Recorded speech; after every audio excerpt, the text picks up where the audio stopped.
Route bidirectionnelle sans séparateur central, eh bien aujourd'hui c'est 80 depuis le 1er juillet. Vous avez contrôlé la vitesse de 104 km/h. Vous savez à combien c'est limité? 80, et ça fait quand même 24 km/h au-dessus. Merci. Je pense qu'il est conscient de la problématique. Oui, bah oui.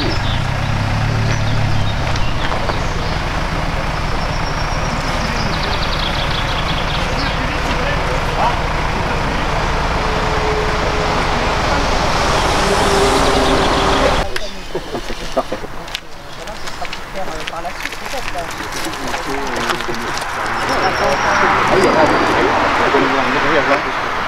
Pas de soucis, tu laisses l'embout. Donc je sais pas si Nicolas vous m'a expliqué, mais 104, 80, on est à plus de 20 km/h. C'est une infraction qui logiquement se traduit par une amende d'un montant de 90 €, une perte d'un point sur le permis de conduire.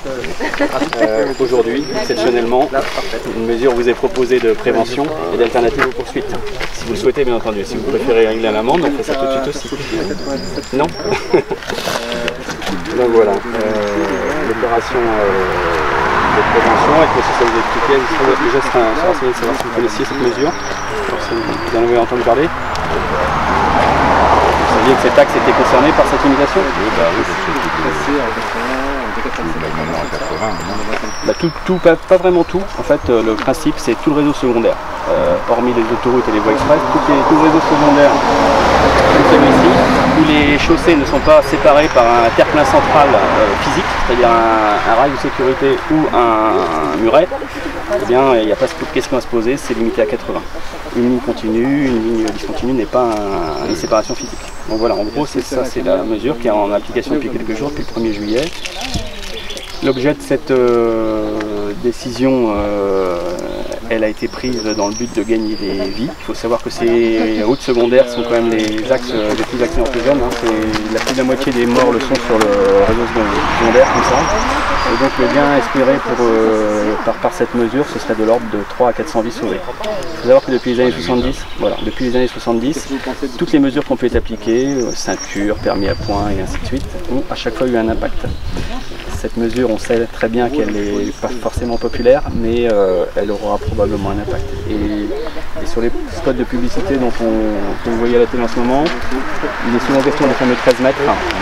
La différence entre 90 km/h et 80 km/h, c'est 13 mètres en distance de freinage et d'arrêt. Je vous invite à y réfléchir, plutôt que de faire un chèque, et à mesurer un petit peu ce que c'est que 13 mètres pour Bien sûr. Est-ce que vous avez des questions particulières? Non, on va lever tout. Voilà, bah écoutez, sachez que cette mesure elle est aujourd'hui exceptionnelle, oui, vous en doutez bien, ce ne sera pas tous les jours. Nous avons déployé un dispositif de pédagogie pour permettre aux contrevenants de prendre conscience de l'effectivité de cette mesure depuis le 1er juillet, du passage de 90 à 80. De gens qui nous faisaient part des désaccords avec la mesure et qui polémiquaient beaucoup avant, et puis ça va montrer quelques mesures.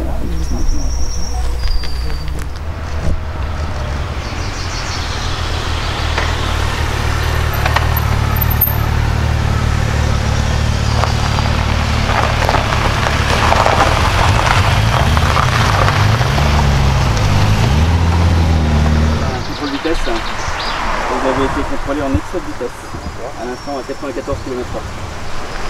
Pour une limite, vous savez non?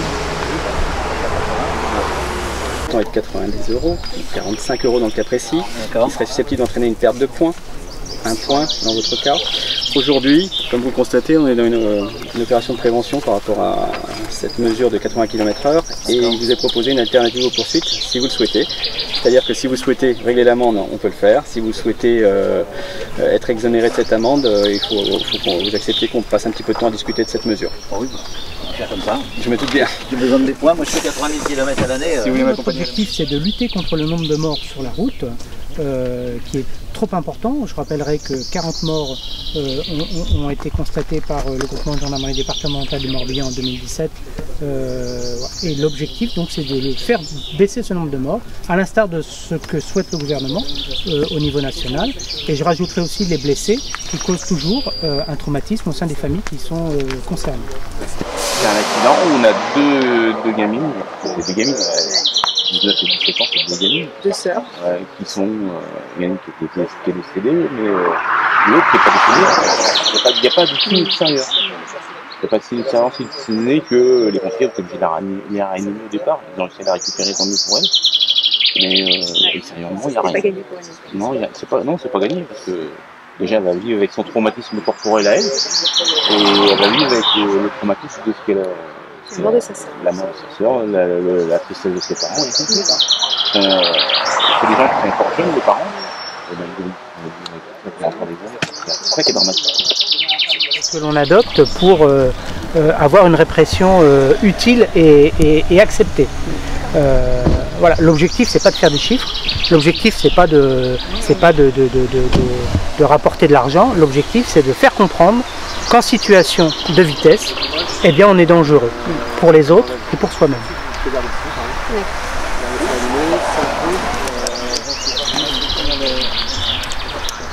Il y a combien de panneaux ont été posés, changés dans le département? 100 panneaux. 100 panneaux et combien de kilomètres de... 3000 km à peu près de routes concernées, oui. Communiquant que eh bien, on devait se mettre à disposition et ces contrôles faits avec pédagogie eh bien, s'appliquent partout sur le département. Ça va se multiplier pendant les vacances? Ça va se multiplier, oui forcément, puisque de toute façon on attend, à l'instar de la saison estivale annuelle, on attend un fort nombre d'estivants, donc il conviendra pour nous de pouvoir nous adapter et faire preuve de réactivité, comme chaque année. Voilà. Là on est en phase préventive, avant de passer à l'application réelle, on sait combien de temps ça va prendre? Il n'y a aucune instruction, c'est l'initiative je dirais, locale, effectivement, c'est un équilibre à trouver entre prévention et que les choses petit à petit avancent et rentrent dans les mœurs, et ça va être le cas. Donc effectivement c'est une analyse fine qui permettra force de l'ordre, exactement, il y aura un bilan, ça le gouvernement l'a demandé. Et en lien avec le procureur, effectivement, à partir de quand ces mesures de prévention s'arrêtent. Et justement, comment est-ce que vous faites avec les touristes étrangers qui ne connaissent pas forcément la mesure applicable en France? Écoutez, on fera comme avec l'usager français. Hein, on aura la même pédagogie à son endroit, avec les mêmes marges de tolérance. Et si on est face à un touriste étranger qui sera auteur d'une infraction grave génératrice d'accident, eh bien, je pense à l'alcool et à la consommation de produits stupéfiants au volant en particulier, ou les vitesses inadaptées, eh bien, ils seront réprimés sous le principe de la consignation.